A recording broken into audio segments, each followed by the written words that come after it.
I just want you to give us a quick summary of your story and why you're here, why this discussion is important. So I'm here because, as he stated in my bio, ultimately, New York removed the religious exemption for us to refuse vaccinations for our children, and that had a devastating impact on my family, as I have 3 school-age children, 2 of which are vaccine injured. And you know, it was not my plan to give them any more shots. And again, there's this idea that if you have a religious exemption, that you can't also utilize a medical exemption. Like the two can't be synonymous. And it's like, no, as far as I'm concerned, my relationship with God is always front and center. It is what rules my life. And if God shows me something as it relates to my children in an effort to get me to do something differently, then I'm going to walk in accordance. I'm going to do differently. So with my first daughter, after her year round of vaccination shots, she ended up with an infection in her leg and almost lost her leg. She spent her first birthday in the hospital recovering from surgery. She's now 15 years old and hasn't had any shots since that last round. My son came after her, and I only intended to give him the shot to get him home from the hospital because I didn't want to fight with CPS. But then no more shots after that. But again, that was me acting in disobedience to God because I already knew after my daughter not to do any more. But I walked in fear. I was fearful of CPS being called, and so I allowed them to give him his shots. And he now has rheumatoid arthritis at the age of, he just turned 12 last month. He's got rheumatoid arthritis, which is directly linked to the hepatitis B shot, which is the only shot that he had at birth.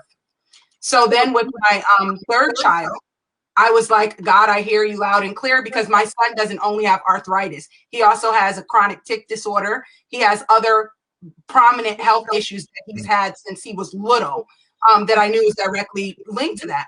So with my third child, I'm like, God, I hear you loud and clear. Nothing is coming into this child's body. And she is now going to be 7 next month and is completely 100% vaccine free. And the only one of my children out of the 3 that does not have one single solitary health issue. So dude, that's pretty much what got me to this point. And that's a direct reflection of my relationship with God and God revealing things, you know, to me. So when it came down to the choice of, you know, we're going to remove this religious exemption, are you going to put your kids in school? The answer is no.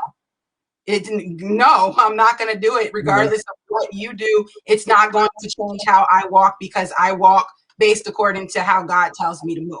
Absolutely. You know, so ultimately they ended up getting kicked out of school.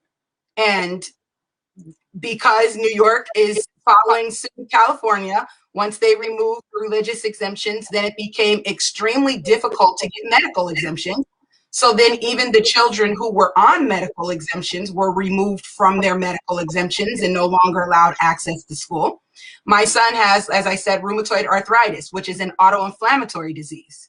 Why would I give him vaccinations which cause, as a side effect, inflammation if he's got an autoinflammatory disease? Exactly. And I couldn't get a doctor here to write a medical exemption for him. Oh goodness! What was the number one thing that those doctors told you? What did they say when you would go to them? So first of all, when we moved to New York, I moved from Pennsylvania in 2015. When I moved here, it was next to impossible to even find a doctor to treat my children because they weren't being vaccinated. So I finally found a family practice, and I worked with a nurse practitioner. The nurse practitioner was willing to write the medical exemption, but it had to be signed off by the physician. No physician would even see my children because they're not vaccinated. They wouldn't even see them. They wouldn't even review their charts. Goodness. So in that video, because you spit out a ton of information, and that's so good because we want to hear more of the story.